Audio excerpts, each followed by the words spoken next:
चट्टान की तरह खड़े होकर विदेशी जमीन पर लोगों के होश उड़ाने वाले द ग्रेट खली को आज पूरी दुनिया जानती है।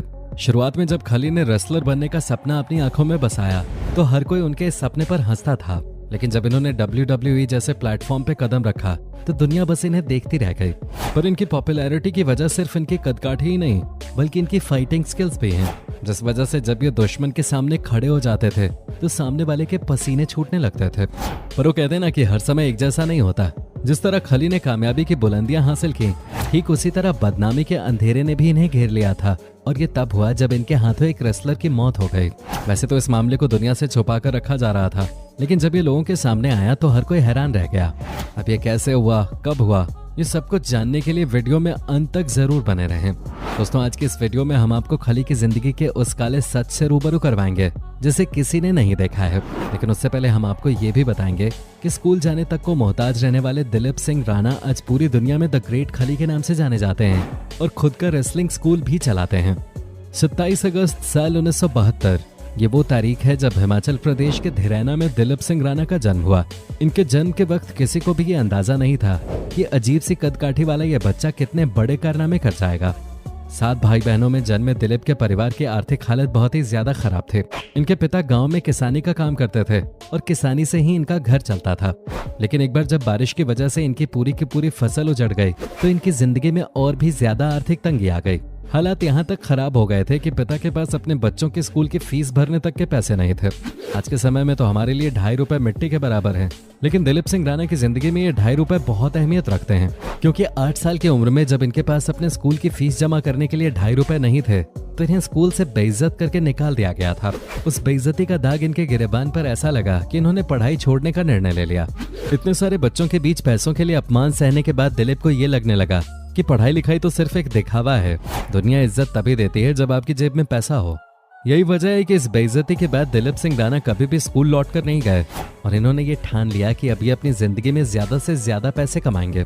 जाहिर सी बात है कि 8वीं कक्षा में पढ़ने वाले छोटे से लड़के को भला क्या ही काम मिल सकता था, इसलिए इन्होंने हर तरह की छोटी मोटी नौकरी करके अपना और अपने परिवार का खर्चा चलाने की कोशिश की। इस दौरान खली को ये पता चला कि भारत सरकार द्वारा एक मुहिम चलाई जा रही है जिसमें वृक्षारोपण का काम किया जाएगा और हर मजदूर को दिन के 5 रुपए दिए जाएंगे। जिस बच्चे को 2.5 रुपए के लिए स्कूल से धक्के मारकर निकाल दिया गया हो, उसके लिए दिन के 5 रुपए कमाना किसी लॉटरी निकलने से कम नहीं था। इसलिए इन्होंने 5 रुपए की दिहाड़ी से काम करना शुरू किया। अब एक तो ये मेहनती बहुत थे, ऊपर से इनके शरीर की बनावट ऐसी थी कि इन्हें हर कोई पहचानता था। इसलिए दिलीप के पास जिंदगी में कभी भी काम की कमी नहीं हुई। ये जहाँ कहीं भी जाते इन्हें तुरंत काम मिल जाता था। ऐसा करते करते वक्त बीतता गया और साल 1993 आ गया। ये वो समय था जब दिलीप शिमला में एक सिक्योरिटी गार्ड का काम करते थे। उसी दौरान रात के समय एक पुलिस ऑफिसर की नजर इन पे पड़ी। जब पुलिस ऑफिसर ने इन्हें ध्यान से देखा तो वो तुरंत खली के पास गए और इनसे कहा कि तुम्हारी कदकाठी इतनी अच्छी है, तुम पुलिस फोर्स क्यों नहीं ज्वाइन कर लेते। इस बात को सुनने के बाद खली कंफ्यूज हो गए कि आखिर ये क्या कह रहे हैं, क्योंकि खली ने ज्यादा पढ़ाई लिखाई तो की नहीं थी और पुलिस में जाने का कभी सपना तक नहीं देखा था। पर खली को ये बिल्कुल भी अंदाजा नहीं था कि ये शख्स इनकी पूरी जिंदगी बदलने वाला है। हम आपको बता दें, ये वो दौर था जब कम पढ़े लिखे इंसान को भी सरकारी नौकरियों में ज्वाइनिंग मिल जाते थे। ऊपर से उस दौर में न ही कंपटीशन था और न ही लोग सरकारी नौकरियों के पीछे भागते थे। और ठीक ऐसा ही खली के साथ भी हुआ। ऊपर से इनकी कदकाठी इतनी अच्छी थी कि इनका कम पढ़ा लिखा होना नजरअंदाज किया जा सकता था। जैसे ही ये पुलिस फोर्स का हिस्सा बने, इनकी पैसों की दिक्कत तो छूमंतर हो गई थी। पुलिस ऑफिसर को मिलने वाली तनख्वाह में ये अच्छे से अपने घर का पालन पोषण कर रहे थे। पर इन्हें शुरू से ही बॉडी बिल्डिंग का शौक था, इसलिए इन्होंने जिम जाना और कसरत वगैरह भी शुरू कर दी ताकि चोर केवल इनको देख के ही भाग जाएं। धीरे धीरे इन्होंने बॉडी बिल्डिंग में इतनी महारत हासिल कर ली कि हर कोई इन्हें पहचानने लगा। तभी 1998 का वक्त आया और पहली बार टीवी पर WWF रेसलिंग की शुरुआत हुई, जिसे आज WWE के नाम से जाना जाता है। जब इन्होंने पहली बार इस रेसलिंग को टीवी पे देखा तो ये उससे बहुत ही ज्यादा प्रभावित हुए और इनके अंदर भी रेसलिंग का जुनून सवार हो गया, जिसकी वजह से ये टीवी पर देख देख कर रेसलिंग की प्रैक्टिस करने लगे। जिसके बाद इन्होंने लोकल लेवल पे रेसलिंग भी शुरू कर दी और फिर इनकी पॉपुलैरिटी और ज्यादा बढ़ गई। ये बुलंदी की सीढ़ियां बस चढ़ते ही चले जा रहे थे कि इनकी जिंदगी में एक ऐसा मोड़ आया जिसने सब कुछ बदल कर रख दिया। APW यानी कि ऑल प्रो रेसलिंग ने खली को ये प्रस्ताव दिया कि आप अमेरिका आकर रेसलिंग की पूरी ट्रेनिंग ले लें। अब इतना बड़ा प्रस्ताव पाना किसी भी रेसलर का सपना होता है, पर इनके सामने सबसे बड़ी दिक्कत इनकी नौकरी थी, क्योंकि अगर ये एक बार सरकारी नौकरी छोड़कर गए तो दोबारा इतनी अच्छी नौकरी हाथ नहीं लगनी थी।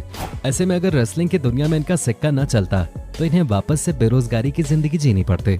इसलिए काफी समय तक इन्होंने अपने डिसीजन को रोके रखा, पर फिर इन्होंने खुद को समझाया कि अगर ये अपने ऊपर विश्वास करेंगे तो किसी भी मुश्किल को हल कर सकते हैं, और ठीक ऐसा ही इन्होंने किया भी। लेकिन अमेरिका पहुंचने के बाद इन्हें यह एहसास होने लगा कि यहाँ आकर तो इन्होंने गलती कर दी। अमेरिका में इनके साथ वो व्यवहार नहीं होता था जिसकी इनको उम्मीद थी। 7 फीट लंबे चौड़े खली को केवल 6 फीट का कमरा रहने के लिए दिया गया। ऊपर से अंग्रेजी में भी इनका हाथ तंग था, जिस वजह से लोग इन्हें काफी चिढ़ाते थे और कहते थे तुम्हारा यहाँ कुछ नहीं हो सकता। पर जैसे तैसे इन्होंने खुद को संभाला और रेसलिंग की ट्रेनिंग लेते रहे। फिर साल 2000 में खली को प्रोफेशनल रेसलिंग लड़ने का मौका मिला, और इस मैच में इन्होंने जो जबरदस्त परफॉर्मेंस दी कि इनका नाम लोगों ने दिलीप सिंह से बदलकर द जायंट सिंह रख दिया। और फिर इन्हें अपने समय की बहुत ही बड़ी रेसलिंग कंपनी WCW में भी शामिल कर लिया गया। इस कंपनी के साथ काम करना हर रेसलर का सपना हुआ करता था, और खली का भी ये सपना पूरा हो रहा था। लेकिन न जाने इन्हें किसकी नजर लग गई कि इनका सपना एक ही पल में बिखर गया। जब ये ब्रायन ओंग के साथ ट्रेनिंग कर रहे थे, तब ट्रेनिंग के दौरान ही खली ने ब्रायन ओंग को 2 बार रिंग में घुमाया, और फिर इन्होंने एक ऐसा दांव खेला जिसके कारण उस रेसलर का सिर मैट से टकरा गया और ब्रायन वहीं गिरकर बेहोश हो गए। बेहोश होने के तुरंत बाद जब उन्हें अस्पताल पहुंचाया गया तो पहले तो वो कोमा में चले गए, और थोड़े ही समय में उनकी मौत भी हो गई। अब दोस्तों, ये कोई नई बात नहीं है कि WWE में दिखाए जाने वाले जितने भी रेसलिंग के मैच हम देखते हैं, इनकी प्रैक्टिस पहले से ही होती है, क्योंकि ये सभी दांव पेच स्क्रिप्टेड होते हैं। यानी कि रेसलर्स को पता होता है कि सामने वाला रेसलर उसके ऊपर किस तरह का वार करने वाला है, पर फिर भी वो ऐसे रिएक्ट करते हैं जैसे कि उन्हें बहुत तेज लग गई हो, क्योंकि इसी से उनका पैसा बनता है। पर दोस्तों, प्रैक्टिस बिल्कुल असली होती है, और प्रैक्टिस करने के दौरान रेसलर को कई सारी चोटों का सामना करना पड़ता है। लेकिन किसी की मौत हो जाना ये बहुत ही बड़ी बात थी। इस इंसिडेंट के बाद तो जैसे रेसलिंग की दुनिया में खली का नाम गूंजने लगा। हर कोई इन्हें कातिल की नजरों से देख रहा था। बड़े बड़े रेसलर्स खली से दूर भागने लगे। कोई भी खली के साथ मैच नहीं खेलना चाहता था। कातिल का टाइटल अपने सिर पे चिपकाए खली पूरी दुनिया में बदनाम हो रहे थे, और ये दौर इनकी जिंदगी का सबसे मुश्किल दौर था। एक पल के लिए ऐसा लगा कि इनका पूरा करियर खत्म हो गया है, भारत वापस जाना पड़ेगा। लेकिन इनकी किस्मत में तो चमकना लिखा था। तभी तो इन सारे विवादों के बीच खली को मेक्सिको और जापान में रेसलिंग करने का मौका मिलता है।